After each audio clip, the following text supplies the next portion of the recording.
So today is the 5th of June, which means we are starting the Eid break. I'm gonna have almost a full week off, which is amazing. For you guys who are new to the channel, I recently moved to the Middle East, specifically in Riyadh, to work in management consulting. I've been there for 3 months, and we have this little break now. So I'm actually in Europe right now. I'm in Luxembourg. I'm originally from Portugal, but my girlfriend lives here, so I came here for the week. We're actually going to Paris as well, but yeah, I wanted to do a little vlog to show you a little bit of these days while on this break. Throughout the video, I'm gonna show you what I'm up to, and also talk a little bit about my consulting experience so far. I've been having a lot of questions.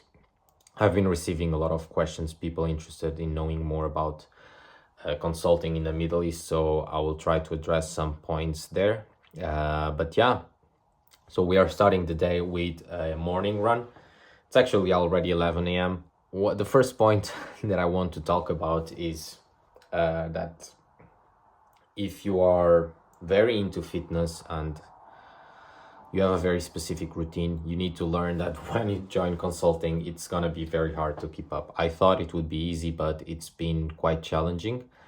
Not only because of the lack of time, but you are so tired, so drained from work, especially if you are an intense project, then that when you are on your free time, you don't really want to spend that on the gym. And that was shocking to me because I love the gym. I've been going to the gym very consistently for the past 10 years, and I thought I would be able to keep up that routine, but it's been quite challenging. So yeah, I'm gonna try to take advantage of this week to get some workouts and some runs in. And yeah, today we're gonna go for a 17-kilometer run. My performance in running has dropped massively since I did my Hyrox race about 4 months ago. Guys, quick breakfast. Not super healthy, but still, it's protein yogurt with milk and some cereal for the carbs. Before running 17 kilometers, I should eat carbs. It's gonna be a long run, so yeah, they're gonna get this meal in, wait about 20-30 minutes, and then we're ready to go.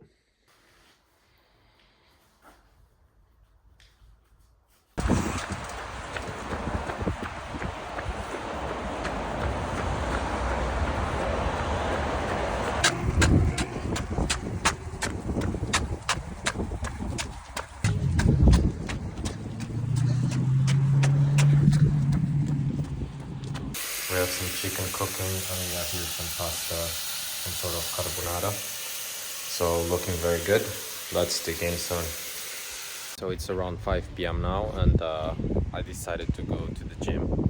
I already did a very long run today, but I need to take advantage of 3 days where I don't have much to do. So since I'm not gonna train for the next 3-4 days, I'll be in Paris. I'm going to Paris for a little vacation.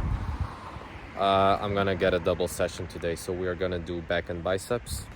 Something super cool about coming back to Europe, because well, I've been in Riyadh, and between Riyadh and Dubai for 3 months without coming back to Europe. It's just the fact that you have a lot of nature. Of course, this is not across every city in Europe, but at least Luxembourg, as you can see from the background, there's a lot of nature, and you can walk around the city, which is amazing. Something that I really missed about Europe is to run outside, because in Riyadh I've been only running on the treadmill, which I'm not a biggest fan. I got used to it. It's nice to be back here, little break, recharge energies, and then go back to work in some days.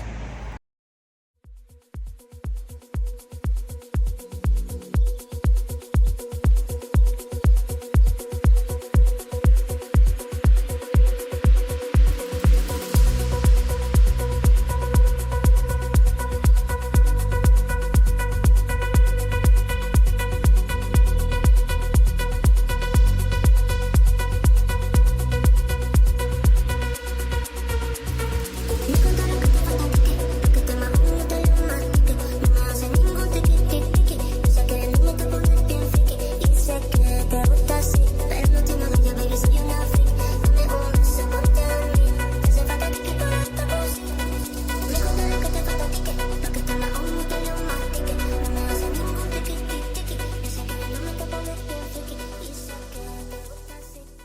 What is up, guys? So today is the next day, and I actually wanted to record a quick clip about something that many people have been asking me about, whether it's on YouTube comments or Instagram, LinkedIn messages. I've been receiving quite a lot of messages of people from people who are really interested in joining consulting in the Middle East, especially in Riyadh. I wanted to know how did I do it, if I have any specific tips.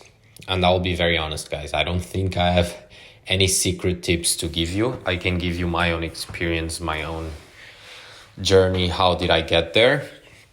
And I understand it's a super interesting region.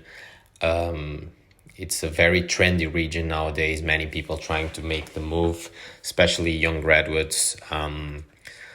Because especially in consulting, you are dealing with super interesting projects, helping to develop the economy, diversify the economy, while most developed and mature markets like the US or Europe, well, they are mature and the kind of projects are very different.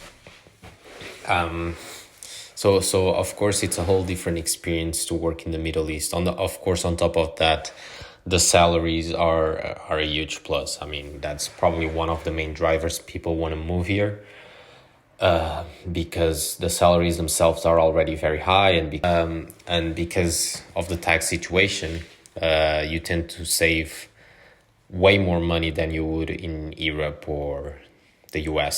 So yeah, I understand it's a super trendy area, and that's also why I made the move. So back in 2022, when I finished my master's, my main goal was to join consulting in the Middle East, strategy consulting, and I tried that for 2 years. I ended up reaching final round interviews with the best companies, but I failed and it was very demotivating. I took a break and eventually I tried again, and finally it worked out. But the main point is it's very difficult to get in the region, especially if you are not from the region itself. Usually if you are local, it can be a bit easier because they prioritize, because they want to have locals working in the region. But if you are from the outside, it's challenging, especially now. The companies hired a lot a few years ago, especially after COVID. But yeah, things are a bit more calm now. The hiring is not going as crazy as it was.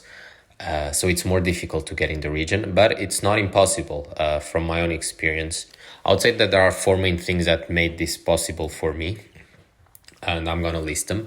Number 1 is you have to have a good CV resume. Otherwise, it will be difficult because you are competing with so many people. You have to stand out in any way against competition. So either you have very good skills in your resume, or you have amazing grades, or you have good internships, or you have good personal experiences that can bring something unique to the table, and that might make you a good candidate. So I would say, of course, this is very cliche, but this is super important. Number 2 is the actual interview, specifically for consulting. There's a very specific format of interviews. They call it the case interviews.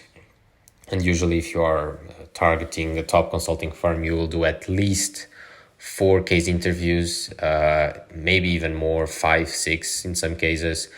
And it's not an easy process. You have to prepare a lot. And me personally, because I was trying for over 2-3 years, I had a lot of practice under my belt. But it's not so much about the quantity of preparation, but how you prepare, how smart are you with your preparation.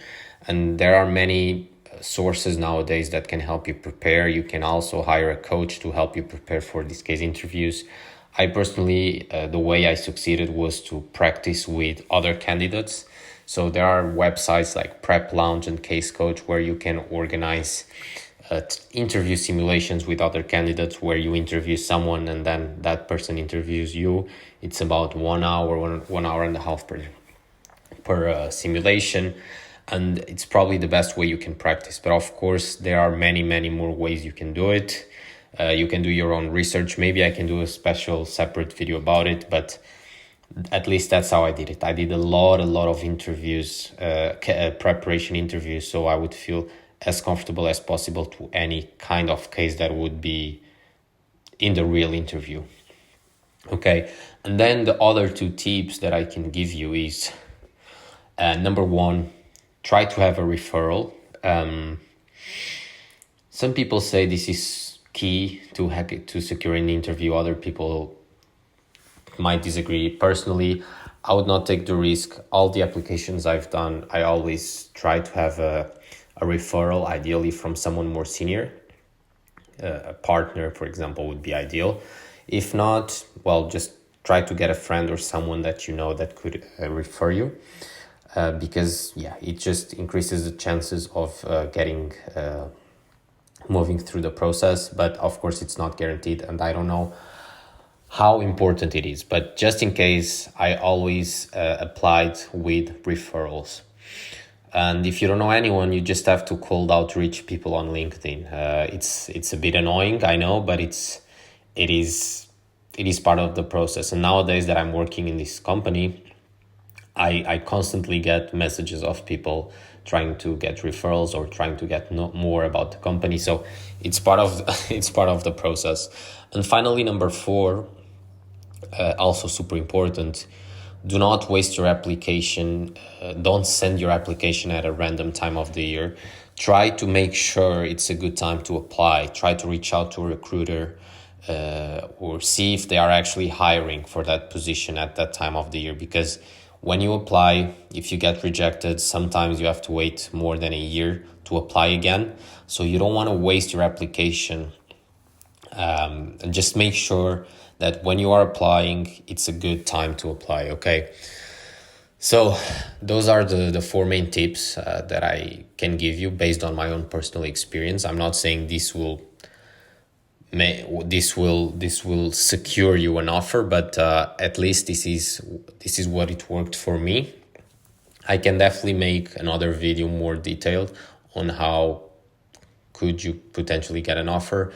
That's pretty much it, guys. I hope you enjoyed the video. I think the video will end here. I'm actually going to Paris for the next 3 days for a little break, a little vacation. So maybe I'll make a new video there. But I hope you guys enjoyed the video, and I'll see you on the next one.